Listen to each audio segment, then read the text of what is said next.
গণতন্ত্রের টুটি চেপে ধরে পশ্চিমবঙ্গের নির্বাচনকে যেভাবে প্রহসনে পরিণত করা হয়েছে তা আজ বিশ্বমঞ্চে ভারতের মাথা হেট করে দিয়েছে বলে অভিযোগ উঠছে। এই রাষ্ট্রীয় সন্ত্রাসের বিরুদ্ধে তৃণমূল কংগ্রেস নেত্রী মমতা বন্দ্যোপাধ্যায়ের আপোষহীন লড়াই প্রমাণ করেছে শাসক দলের এই তথাকথিত জয় আসলে জনগণের রায় নয়, বরং নির্বাচন কমিশনকে পুতুল বানিয়ে করা এক নগ্ন প্রাতিষ্ঠানিক ডাকাতি।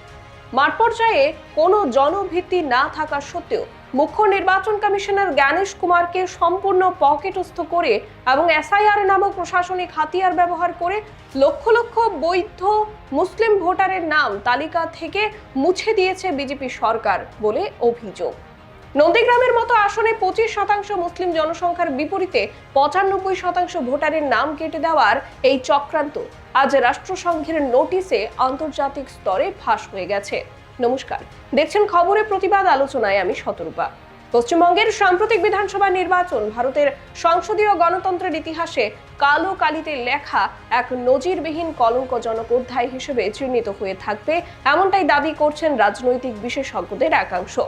মাঠ পর্যায়ে কোনো বিশ্বাসযোগ্য জনভিত্তি বা সুদৃঢ় সাংগঠনিক কাঠামো না থাকা সত্ত্বেও ভারতীয় জনতা পার্টি যেভাবে এই রাজ্যে এক বিশাল জয় এবং একক সংখ্যাগরিষ্ঠতা অর্জন করেছে তা কোনো সুস্থ গণতান্ত্রিক প্রক্রিয়ার স্বাভাবিক পরিণতি হতে পারে না বলেই তাদের অভিমত।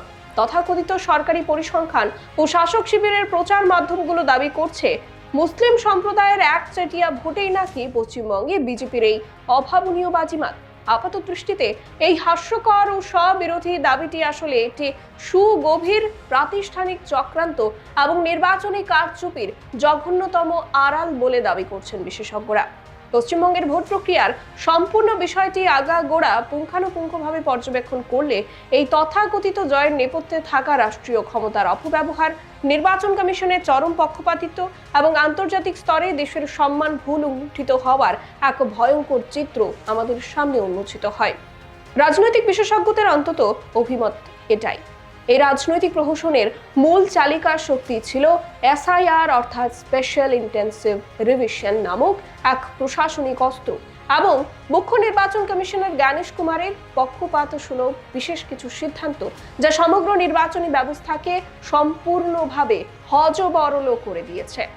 পশ্চিমবঙ্গের এই নির্বাচনী বিপর্যয় এবং শাসক দলের চক্রান্তের গভীরতা বিশ্লেষণ করতে গেলে বিশেষজ্ঞদের দৃষ্টিতে অবধারিতভাবেই কাঠগড়ায় দাঁড় করাতে হয় ভারতের বর্তমান মুখ্য নির্বাচন কমিশনার জ্ঞানেশ কুমার এবং তার নেতৃত্বাধীন নির্বাচন কমিশনকে।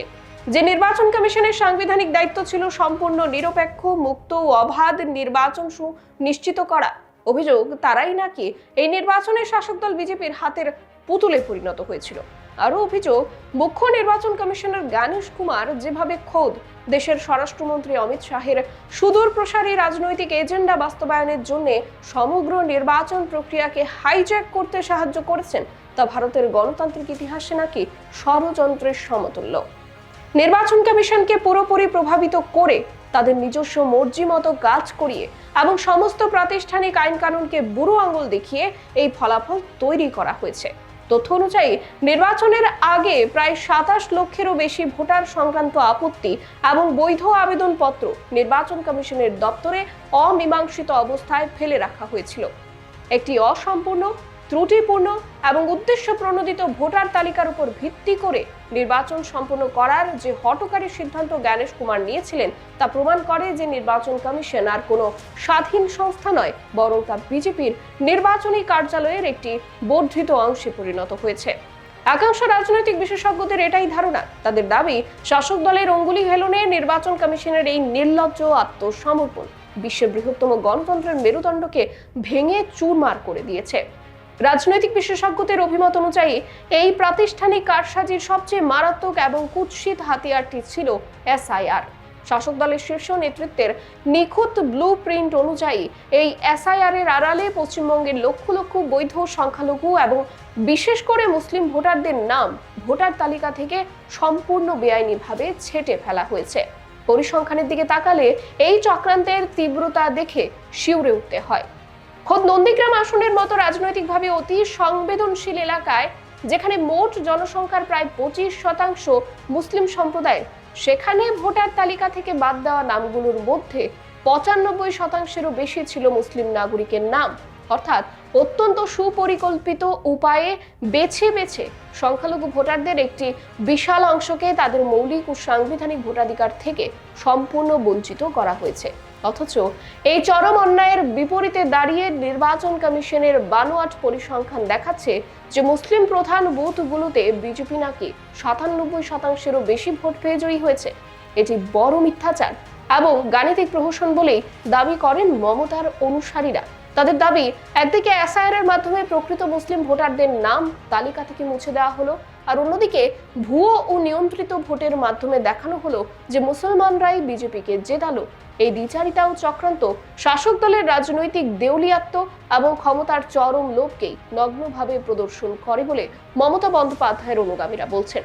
তাদের দাবি অনুযায়ী এই নজিরবিহীন রাষ্ট্রীয় সন্ত্রাস, প্রাতিষ্ঠানিক অন্যায় এবং চক্রান্তের দেওয়ালের সামনে বুক চিতিয়ে দাঁড়িয়ে যিনি লড়াই করেছেন এবং ভারতীয় রাজনীতিতে সাহসিকতার এক অনন্য দৃষ্টান্ত স্থাপন করেছেন, তিনি হলেন পশ্চিমবঙ্গের অগ্নি কন্যা প্রাক্তন মুখ্যমন্ত্রী মমতা বন্দ্যোপাধ্যায়। এই অভূতপূর্ব কৃত্রিম নির্বাচনী বিপর্যয়ের মুখে দাঁড়িয়েও তিনি যেভাবে কেন্দ্রীয় সরকারের বিরুদ্ধে তীব্র প্রতিরোধ গড়ে তুলেছেন তা আজ আন্তর্জাতিক মহলেও প্রশংসিত। নির্বাচনের ফলাফল প্রকাশের পর যখন রাষ্ট্রীয় যন্ত্রের চাপে যে কোনো সাধারণ নেতা ভেঙে পড়তেন, সেখানে মমতা বন্দ্যোপাধ্যায় অত্যন্ত দৃঢ়তার সঙ্গে নিজের পদ থেকে ইস্তফা দিতে স্পষ্ট অস্বীকার করেন। তিনি সাহসের সঙ্গে দেশ ও দুনিয়ার সামনে ঘোষণা করেন তিনি জনগণের ভোটে হারেননি, বরং কেন্দ্রীয় স্বরাষ্ট্রমন্ত্রী অমিত শাহের নির্দেশে নির্বাচন কমিশনকে সম্পূর্ণভাবে অবরুদ্ধ করে এবং প্রাতিষ্ঠানিক কারচুপির মাধ্যমে তাকে জোরপূর্বক পরাজিত করা হয়েছে। দেশের সর্বোচ্চ আদালত যখন প্রাথমিক স্তরে এসআইআর এর মতো একটি চরম বৈষম্যমূলক ও বেআইনি প্রক্রিয়ার উপর নিষেধাজ্ঞা জারি করতে ব্যর্থ হয়েছিল, তখনও মমতা বন্দ্যোপাধ্যায় ভয় পাননি। তার এই আপোষহীন, নির্ভীক এবং অনমনীয় রাজনৈতিক অবস্থানে মূলত তৃণমূল কংগ্রেসের চরম বিপর্যয়ের সময়েও রাজনীতিতে এখনো মমতাপন্থী তৃণমূল কংগ্রেসকে সমান প্রাসঙ্গিক করে রেখেছে। তিনি প্রমাণ করে দিয়েছেন রক্তচক্ষুকে ভয় না পেয়ে কিভাবে সত্য ও জনগণের অধিকারের পক্ষে লড়াই করতে হয়।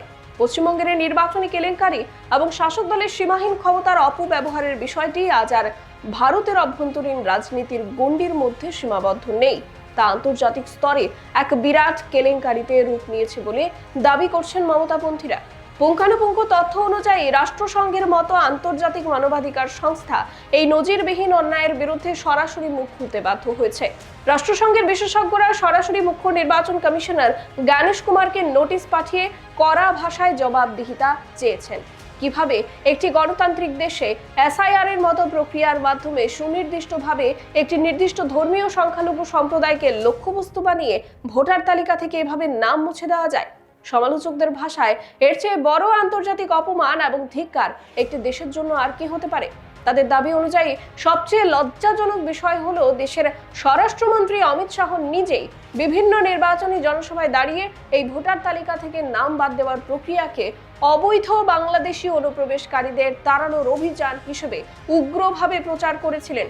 রাষ্ট্রসংঘের দূতরা অমিত শাহের এই বক্তব্যকে আক্রমণ করে বলেছেন এটি আসলে দেশের বৈধ মুসলিম নাগরিকদের বিদেশি নাগরিক হিসেবে চিহ্নিত করে সমাজে সাম্প্রদায়িক ঘৃণা, বিদ্বেষ এবং জাতীয়তাবাদী বিভাজন তৈরি করার একটি অত্যন্ত বিপজ্জনক রাজনৈতিক অপকৌশল। এই সামগ্রিক পরিস্থিতি বিশ্লেষণাত্মক দৃষ্টিভঙ্গি থেকে বিচার করলে স্পষ্ট বোঝা যায় যে পশ্চিমবঙ্গে বিজেপির এই একক সংখ্যাগরিষ্ঠতা আসলে জনগণের রায়ের প্রতিফলন নয়, বরং এটি হলো ভারতের গণতান্ত্রিক প্রতিষ্ঠানগুলোর উপর শাসক দলের এক সুপরিকল্পিত ডিজিটাল ও প্রশাসনিক ডাকাতি।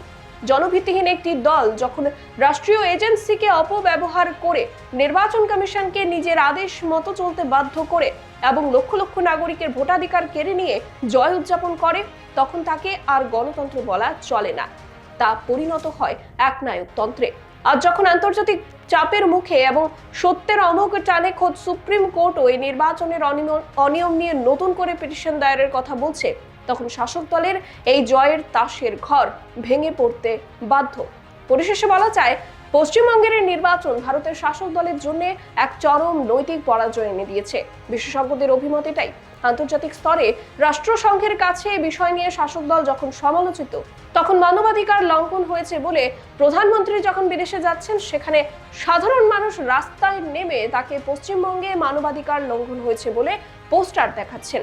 আর এই বিষয়টি প্রমাণ করে ক্ষমতার অহংকারে অন্ধ হয়ে নির্বাচন কমিশনকে প্রভাবিত করা এবং এসআইআর এর মতো হাতিয়ার দিয়ে ভোটারদের অধিকার হরণ করার এই চক্রান্তের বিরুদ্ধে মমতা বন্দ্যোপাধ্যায়ের নেতৃত্বে যে তীব্র প্রতিরোধ গড়ে উঠেছে তা আগামী দিনে আরো বড় রূপ ধারণ করবে। বিশেষজ্ঞদের ধারণা, শাসক দলের বিরুদ্ধে এবং তাদের হাতের পুতুল জ্ঞানেশ কুমারের বিরুদ্ধে খুব শীঘ্রই জনগণ তীব্রতম প্রতিরোধ গড়ে তুলবে এবং ভারতের গণতন্ত্রকে এই কলঙ্ক থেকে মুক্ত করবে।